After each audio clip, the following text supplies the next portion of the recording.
বাংলাদেশের বিপক্ষে টেস্টের জন্য পেস নির্ভর একাদশ সাজাবে পাকিস্তান, সেটা একরকম নিশ্চিতই ছিল।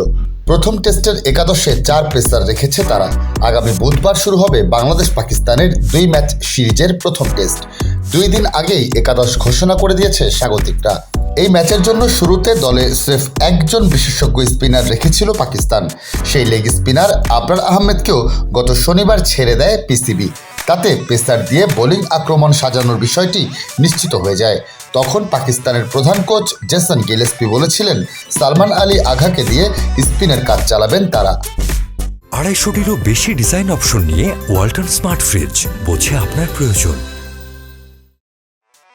পাকিস্তান একাদশে বিশেষজ্ঞ 4 পেসার হলেন শাহিন শাহ আফ্রিদি, নাসিব শাহ, খুররাম শাহজাদ ও মোহাম্মদ আলী। লম্বা সময় পর সাদা পোশাকে দেশের প্রতিনিধিত্ব করবেন আলী ও খুররাম। এখন পর্যন্ত 2 টেস্ট খেলা আলী সবশেষ টেস্টটি খেলেছিলেন 2022 সালের ডিসেম্বরে ইংল্যান্ডের বিপক্ষে, আর শাহজাদ একমাত্র টেস্টটি খেলেন গত ডিসেম্বরে অস্ট্রেলিয়ার বিপক্ষে। একাদশে ফিরেছেন তরুণ ওপেনার সাইম আয়ুব। গত জানুয়ারিতে অস্ট্রেলিয়ার বিপক্ষে ক্যারিয়ারের একমাত্র টেস্টটি খেলে 33 রান করেন তিনি। টপ অর্ডারে বাকি 2 ব্যাটসম্যান আবদুল্লাহ শফিক ও অধিনায়ক শান মাসুদ। মিডল অর্ডারে বাবর আজম, সাউদ শাকিল, মোহাম্মদ রিজওয়ানের সঙ্গে আছেন সালমান।